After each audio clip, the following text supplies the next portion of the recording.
सीखो electrical channel में एक बार फिर से स्वागत है। आज की इस वीडियो में हम आईटीआई के सेकंड ईयर जो कि डीसी जनरेटर के इम्पोर्टेंट क्वेश्चन हैं उनको पढ़ेंगे। दोस्तों ये जो क्वेश्चन है ये नीमी पैटर्न पे आधारित हैं जो कि अभी हाल ही में एग्जाम होने वाले हैं, इनके लिए बहुत महत्वपूर्ण है।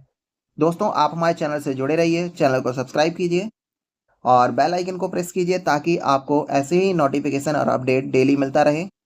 दोस्तों ये जो क्वेश्चन है बहुत ही इंपॉर्टेंट है, ये हर गवर्नमेंट एग्जाम के लिए है जो आप अभी तैयारी कर रहे हैं। तो आप इन क्वेश्चन को ध्यान से पढ़िए और समझिए और जुड़े रहिए अंत तक।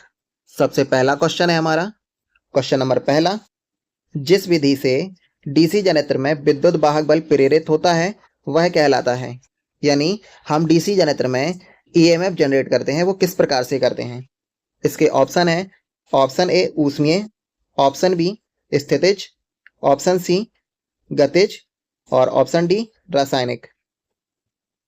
तो दोस्तों इसका जो राइट आंसर है वो है ऑप्शन सी गतिज।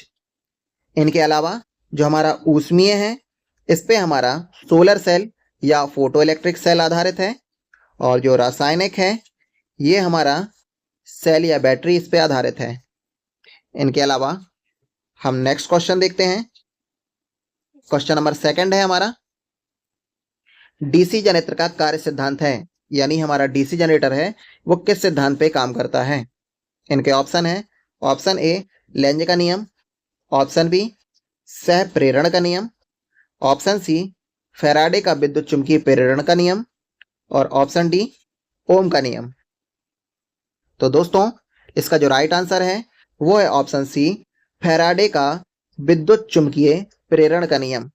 दोस्तों ये जो हमारा चुंबकीय प्रेरण होता है इसमें जब हम किसी कंडक्टर को गति कराते हैं तो उस कंडक्टर में क्या होता है, ईएमएफ जनरेट हो जाता है जिसको हम फैराडे का विद्युत चुंबकीय प्रेरण का नियम कहते हैं। इसी प्रकार हमारा अगला क्वेश्चन है, क्वेश्चन नंबर तीसरा, किसी चालक में विद्युत वाहक बल प्रेरित होने के लिए आवश्यक है। तो इसके ऑप्शन है, ऑप्शन ए स्थिर चुंबकीय फ्लक्स एवं स्थिर चालक, ऑप्शन बी पल्सेटिंग चुंबकीय फ्लक्स एवं गतिमान चालक, ऑप्शन सी गतिमान चुंबकीय फ्लक्स एवं गतिमान चालक और ऑप्शन डी चुंबकीय फ्लक्स अथवा गतिमान चालक। तो दोस्तों इसका जो हमारा राइट आंसर है वो है ऑप्शन डी गतिमान चुंबकीय फ्लक्स अथवा गतिमान चालक। या तो हमारा चुंबकीय फ्लक्स गति करता हो या तो हमारा कोई चालक जो है वो गति करता हो, यह हमारा ईएमएफ जनरेट करने के लिए आवश्यक होता है। इसके बाद क्वेश्चन नंबर चौथा है, यदि आर्मेचर को स्लिप रिंग से जोड़ दिया जाए तो आउटपुट क्या होगा। तो इसके ऑप्शन है, ऑप्शन ए अल्टरनेटिंग धारा, ऑप्शन बी ऑसिलेटिंग धारा, ऑप्शन सी पल्सेटिंग धारा और ऑप्शन डी दिष्ट धारा। तो दोस्तों इसका जो राइट आंसर है वो है ऑप्शन ए अल्टरनेटिंग धारा। दोस्तों जहां हमें एसी करंट की जरूरत होती है तो वहां पे हम क्या करते हैं, स्लिप रिंग लगा देते हैं। स्लिप रिंग से हम इसका आउटपुट ले लेते हैं। और जहां हमें डीसी करंट की जरूरत होती है तो इसके लिए हम क्या करते हैं, कार्बन ब्रश यूज करते हैं। कार्बन का ब्रश यूज होता है इसके लिए। इसके बाद चलिए नेक्स्ट क्वेश्चन है, क्वेश्चन नंबर पांचवा, कम क्षमता वाली डीसी मशीन की योक किसके बने होते हैं। इसके ऑप्शन है, option A aluminium, option B fabricated steel, option C cast, यहां पे आयरन होना था, ये हमारा कास्ट आयरन है, ऑप्शन डी पीतल।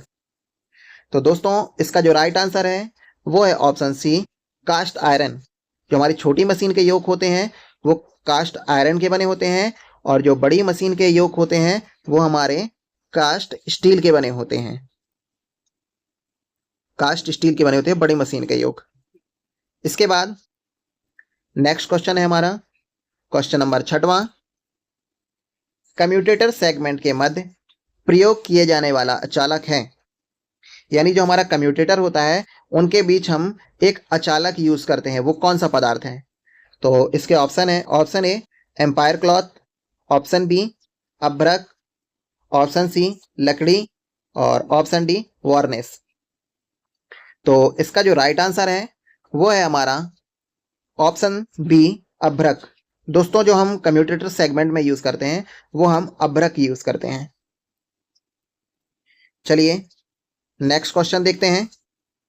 क्वेश्चन नंबर 7वां, आर्मेचर कोर को लैमिनेटेड बनाने का कारण है, यानी हम आर्मेचर कोर को लैमिनेटेड क्यों करते हैं? तो इनके ऑप्शन है, ऑप्शन ए वजन में कमी लाना, ऑप्शन बी मूल्य में कमी लाना, ऑप्शन सी हिस्टेरेसिस क्षति को कम करना, ऑप्शन डी एडी करंट को कम करना। तो दोस्तों इसका जो हमारा राइट आंसर है वो है ऑप्शन डी एडी करंट को कम करना। दोस्तों जो हमारी हिस्टेरेसिस क्षति होती है इसको कम करने के लिए हम सिलिकॉन स्टील का यूज करते हैं। इसको कम करने के लिए सिलिकॉन स्टील का यूज किया जाता है। इसके बाद नेक्स्ट क्वेश्चन है हमारा क्वेश्चन नंबर 7वां, चुंबकीय फ्लक्स के एक समान वितरण के लिए आर्मेचर के चारों ओर किसे स्थापित किया जाता है? इनके ऑप्शन है, ऑप्शन ए योक स्थापित की जाती है, ऑप्शन बी पोल सुस्थापित किए जाते हैं, ऑप्शन सी फील्ड वाइंडिंग स्थापित की जाती है और ऑप्शन डी शक्तिशाली चुंबकीय ध्रुव स्थापित किए जाते हैं। तो दोस्तों इसका जो राइट आंसर है वो है ऑप्शन बी पोल स्थापित किए जाते हैं, यानी हमारा जो मैग्नेटिक फ्लक्स है वो एक समान वितरित हो इसके लिए हम पोल का यूज करते हैं। इसी प्रकार क्वेश्चन नंबर 8वां है हमारा, सामान्यतः आर्मेचर प्रतिरोध का मान होता है। इसके ऑप्शन है, option A 1000 ohm, option B 100 ohm, option C 10 ohm और ऑप्शन डी 1 ओम। तो दोस्तों जो हमारा आर्मेचर होता है उसका रेजिस्टेंस हमेशा हम कम रखते हैं, इसका इसलिए राइट आंसर है वो है ऑप्शन डी 1 ओम। दोस्तों यदि हम इसके रेजिस्टेंस को ज़्यादा रखते हैं तो हमारा जो वोल्टेज ड्रॉप है वो ज़्यादा होगा, क्योंकि हमारा जो ड्रॉप होता है वो आई स्क्वायर इंटू आर के फॉर्म में होता है। इसी प्रकार हमारा अगला क्वेश्चन है क्वेश्चन नंबर 9वां, किसी जनित्र में लेव वाइंडिंग स्थापित करने का कारण है, और इसके ऑप्शन है, ऑप्शन ए अधिक धारा और अधिक वोल्टेज प्राप्त करना, कम धारा व कम वोल्टेज प्राप्त करना, अधिक धारा व कम वोल्टेज प्राप्त करना, कम धारा व अधिक वोल्टेज प्राप्त करना। तो जल्दी से सोचिए इसका आंसर क्या होगा। दोस्तों जो हमारी लेव वाइंडिंग होती है, लेप में हमेशा पहली बात तो A बराबर P होती है, यानी जो हमारी पथों की संख्या होती है वो पोल की संख्या के बराबर होती है, और जो हमारी लेप वाइंडिंग होती है ये हमारी हमेशा लो वोल्टेज और हाई करंट के लिए यूज करते हैं। तो ऑप्शन को देखेंगे, इसमें से है ऑप्शन सी अधिक धारा व कम वोल्टेज प्राप्त करने के लिए। दोस्तों इसका ऑप्शन सी राइट आंसर हो जाएगा। इसी प्रकार क्वेश्चन नंबर 10वां है हमारा, 4 पोल वाले सिंप्लेक्स लेव वाउंड जनित्र में समांतर पथों की संख्या होगी। इसके ऑप्शन है, option A 2, option B 4, option C 6 और ऑप्शन डी 8। दोस्तों जो हमारी सिंप्लेक्स लेव वाइंडिंग होती है इसमें यदि हम समांतर पथों की संख्या निकालें, यानी जो हमारे अगर इसमें ए निकालें तो इसके लिए जो फॉर्मूला होता है वो पोल इंटू प्लेक्स की संख्या होती है। तो इसमें हमारा पोल कितने हैं, 4, और यहाँ पे लिखा है सिंप्लेक्स, सिंप्लेक्स के लिए हम 1 लेंगे, तो इसलिए जो इसका राइट आंसर होगा वो होगा ऑप्शन बी 4 हो जाएगा। यदि डुप्लेक्स होता तो यहाँ पे हम क्या करते, प्लेक्स की संख्या में हम 2 रखते, और ये जो हमारा हो जाता फिर ये हमारा 8 हो जाता है। ये डुप्लेक्स के लिए है, और ट्रिप्लेक्स के लिए हमारा 3 रखते। चलिए नेक्स्ट क्वेश्चन को देखते हैं। क्वेश्चन नंबर 11वां है हमारा, किसी जनरेटर में ब्रश का वोल्टेज ड्रॉप बढ़ जाएगा यदि, इसके ऑप्शन है, ऑप्शन ए लोड धारा बढ़ जाए, ऑप्शन बी प्रेरित वोल्टेज बढ़ जाए, ऑप्शन सी लोड धारा घट जाए, और ऑप्शन डी प्रेरित वोल्टेज घट जाए। दोस्तों जो हमारा वोल्टेज ड्रॉप होता है वो हमारा आई स्क्वायर इंटू आर होता है। या तो रेजिस्टेंस बढ़ जाए तो भी हमारा वोल्टेज बढ़ जाएगा, या तो हमारी लोड धारा बढ़ जाए तो भी हमारा वोल्टेज ड्रॉप बढ़ जाएगा। तो इसलिए इसका जो राइट आंसर होगा वो होगा ऑप्शन ए, लोड धारा बढ़ जाने पर। इसके बाद नेक्स्ट क्वेश्चन है हमारा, किसी डीसी मशीन में असंतृप्त पोल पर आर्मेचर रिएक्शन का प्रभाव होगा। इनके ऑप्शन है, ऑप्शन ए विचुंबकन, ऑप्शन बी चुंबकन, ऑप्शन सी क्रॉस चुंबकन, और ऑप्शन डी अचुंबकन। तो इसका जो राइट आंसर होगा वो होगा हमारा ऑप्शन सी, क्रॉस चुंबकन। चलिए नेक्स्ट क्वेश्चन को देखते हैं। क्वेश्चन नंबर 12वां है हमारा, किसी डीसी जनरेटर में प्रयुक्त इंटरपोल की पोलैरिटी होती है। इनके ऑप्शन है, ऑप्शन ए घूर्णन दिशा के गत पोल की ध्रुवता के समान, ऑप्शन बी घूर्णन दिशा में आगामी पोल की ध्रुवता के समान, ऑप्शन सी उत्तरी ध्रुव के समान, और ऑप्शन डी दक्षिणी ध्रुव के समान।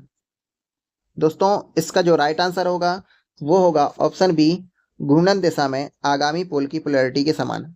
दोस्तों इसको हम एल, पी और टी बोलते हैं, यानी हमारा एल से लीडिंग, पी से पोल और टी से ट्रेलिंग होता है।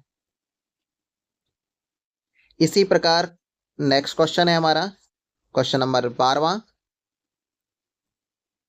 किसी डीसी जनरेटर में प्रयुक्त इंटरपोल की पोलैरिटी होती है।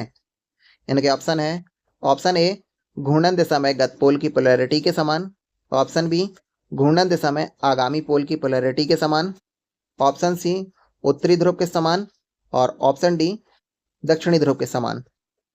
तो दोस्तों इसका जो राइट आंसर है वो है ऑप्शन बी, घूर्णन दिशा में आगामी पोल की ध्रुवता के समान।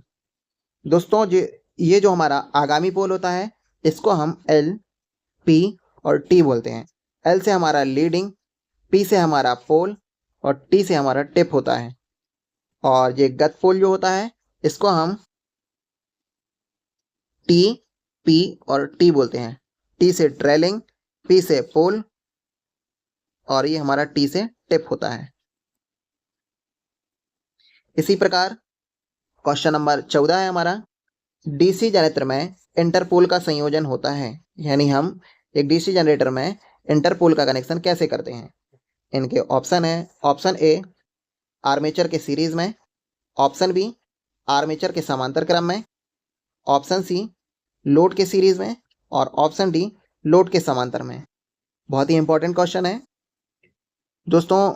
इसका जो राइट आंसर है वो है ऑप्शन ए, आर्मेचर के सीरीज में, यानी हमारा जो इंटरपोल का कनेक्शन होता है वो आर्मेचर के श्रेणी क्रम में होता है। दोस्तों ये जो हमारे इंटरपोल होते हैं, ये जो आर्मेचर में उत्पन्न चिंगारी होती है उसको कम करने के लिए किया जाता है।